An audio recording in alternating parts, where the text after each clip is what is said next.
Pemerintah Kelurahan Wijirejo mengadakan kegiatan safari tarawih yang diselenggarakan di Masjid Pebodo Makam Sewu Peda sebagai bentuk silaturahmi bersama warga masyarakat.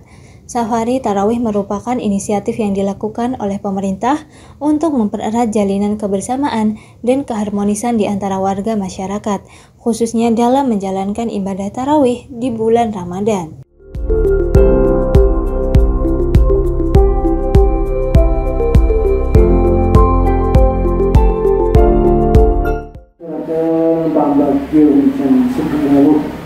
Dumateng tim safari Ramadan saking Kapanewon Panda kanthi tim safari Ramadan saking Kelurahan Wijirejo.